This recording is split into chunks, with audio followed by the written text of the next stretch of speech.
Fala pessoal, uma boa noite a todos, espero que todos estejam bem. Bom, meu nome é Jonathan Ferreira, administrador desse canal, e lá no meu perfil pessoal no Instagram, j.ferreira.cc, eu falo sobre direito penal e processo penal, e um pouco de pessoal também. Bom, o conteúdo de hoje é sobre desistência voluntária e arrependimento eficaz. E você sabe o que é isso? Não? Então fica até o final que eu vou falar rapidamente, resumido aqui para vocês. Antes de qualquer coisa, já deixa aquela curtida aqui embaixo, comenta o que você achou ou se tem alguma dúvida e já compartilha com seus amigos criminalistas. Bom, sem mais delongas, vamos ao que interessa. Roda a vinheta aí.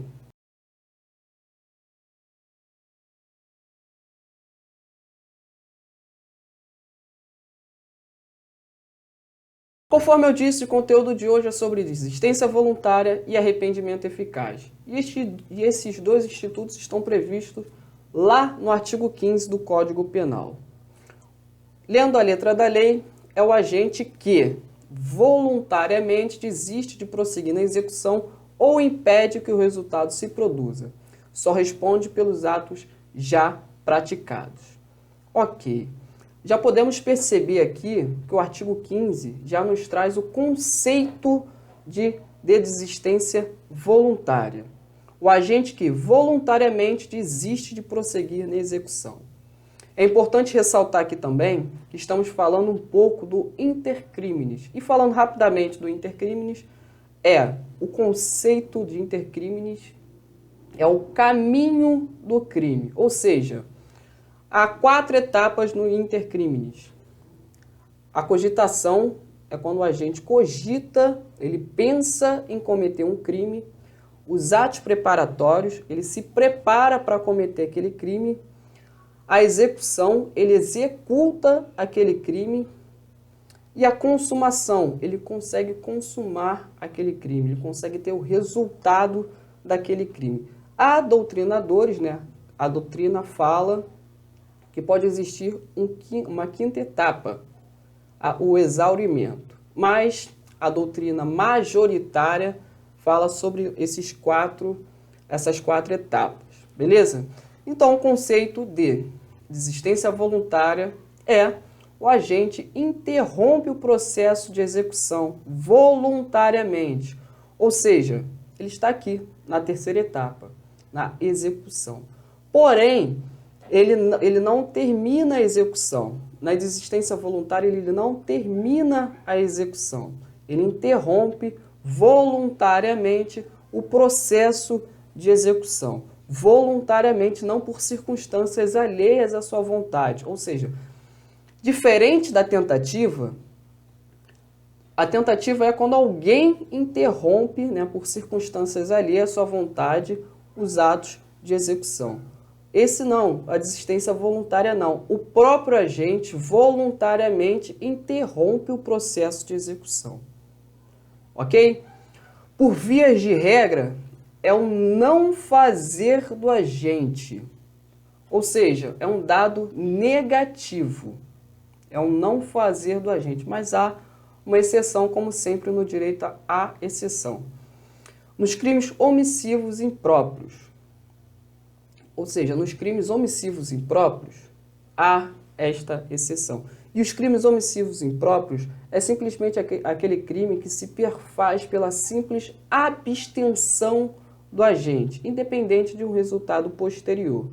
Por exemplo, a omissão de socorro. Os crimes omissivos impróprios é a omissão de socorro. É a omissão de socorro. Aquele agente que não socorre, se omite a socorrer aquela pessoa, está cometendo um crime omissivo impróprio. Ok? Ok. Um exemplo disso. O exemplo disso é simples. São 2 agentes que estão numa briga de trânsito e um deles saca a sua arma e dá um tiro na vítima. Erra, dá mais um tiro, erra de novo, o terceiro tiro ele acerta no ombro da vítima. Ao invés dele prosseguir o ato de execução, ao invés dele prosseguir a execução, terminar de dar o tiro, não, ele interrompe o tiro ali, simplesmente vai embora. Ele interrompe o ato executório, a execução voluntariamente e não por circunstâncias alheias, ele voluntariamente interrompe o tiro. Por mais que ele tenha a munição ali, para continuar, mas ele para, ele interrompe e vai embora, simplesmente vai embora. E qual é a consequência disso? Simples. O agente só responde pelos atos já praticados. Nesse exemplo, ele vai responder por lesão corporal, seja leve, grave ou gravíssima, dependendo do caso, e omissão de socorro, ou seja, um concurso de crimes aí. Concurso material. Não, concurso material. Vai responder por concurso material, por omissão de socorro e lesão corporal, seja leve, grave ou gravíssima, previsto lá no artigo 129 e também a omissão de socorro, previsto no artigo 135 do Código Penal. Ok? Então vamos lá. Já o arrependimento eficaz não, é diferente. O arrependimento eficaz é quando o agente voluntariamente impede que o resultado se produza. Ora, na segunda parte do artigo 15, fala sobre o arrependimento eficaz. O agente que voluntariamente desiste de prosseguir na execução ou impede que o resultado se produza. Ou impede que o resultado se produza. Ou seja, no arrependimento eficaz, o agente ele já praticou os atos executórios, já terminou o ato executório, já terminou a execução, ele está aqui na consumação. Já está indo para a quarta etapa, a consumação. Mas ele interrompe o resultado voluntariamente.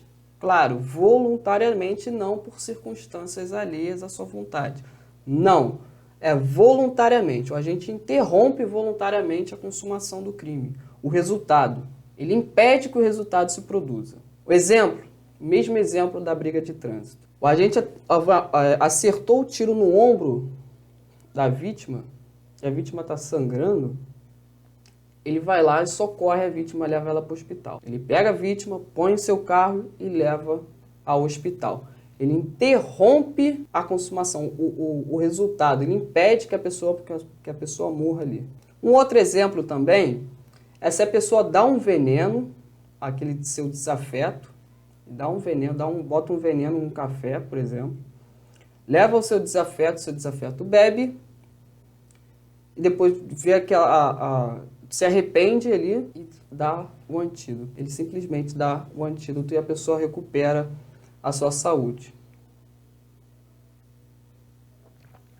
Ou seja, ele impediu que o resultado se produza. Ele impediu que a morte dessa pessoa se produza, que a consumação seja realizada, que o resultado seja feito. Ok? E a consequência de ambos os casos responderá só pelos atos já praticados. Responderá. Nesse exemplo que eu acabei de dar, ele não vai responder por nada. Ele deu o antídoto ali, ele não vai responder por nada. Só se a pessoa tiver uma reação ali, pode responder por lesão corporal também, seja leve, grave ou gravíssima. Vamos lá então. É importante ressaltar aqui, se em ambos os casos o crime se consuma, ou seja, o resultado se produz ali, haverá uma atenuante genérica previsto lá no artigo 65, inciso 3, a linha B. Novamente, se em ambos os casos, tanto a desistência voluntária como o arrependimento eficaz, se em ambos os casos o resultado ocorra, ele consuma o crime, haverá uma atenuante, uma diminuição genérica de pena, previsto no artigo 65 do Código Penal, inciso 3, a linha B, que eu vou ler aqui para vocês. São circunstâncias que sempre atenuam a pena, inciso 3.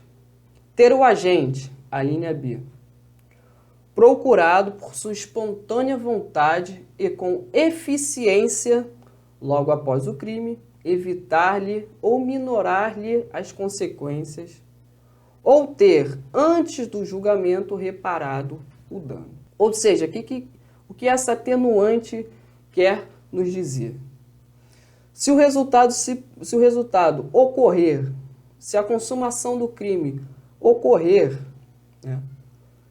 Mas, se o agente estiver procurado por sua espontânea vontade ou com eficiência, não adianta nada. Ele querer que o resultado não se produza sem eficiência. Logo após o crime, logo após a consumação daquele crime, evitar-lhe ou minorar-lhe, ou seja, diminuir as consequências, ou ter, antes do julgamento, reparado o dano. Reparado o dano. Outro ponto importante aqui é o que também chamamos de tentativa abandonada. Pode ser a desistência voluntária ou arrependimento eficaz, pode ser chamado de tentativa abandonada. Pois em ambos os casos, começam idênticos à tentativa. Mas o que muda da tentativa é a conversão de comportamento.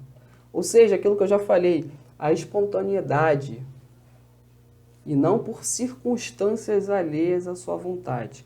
A vontade do agente, o comportamento de converter aquela situação. Isso é o que muda da tentativa, mas pode ser conhecido como tentativa abandonada. Por fim, outro ponto importante aqui que a doutrina fala é que considere estes institutos como uma política criminal, pois o agente não deve responder da mesma forma que uma tentativa, ou seja, não pune a título de dolo inicial, mas pune pelos atos já praticados. Repetindo, não pune pelo dolo, pelo título de dolo inicial, mas pune pelos atos já praticados. Pune pelos atos já praticados. Dessa forma surge o que a doutrina chama de ponte de ouro. Ou seja, passa de um crime mais grave para o crime menos grave, pelos atos já praticados. Ou, se não houver os atos já praticados, se ele conseguir ali converter a situação, e se não houver um crime, ou por nenhum crime, por crime algum. Então, já terminei aqui. Gostou desse vídeo? Deixa um like aqui embaixo, comenta o que você achou e compartilha com seus amigos criminalistas. E não esquece de me seguir lá no meu perfil, lá no Instagram, j.ferreira.cc, beleza? Então é isso aí, até a próxima. Uma ótima noite a todos e uma ótima semana.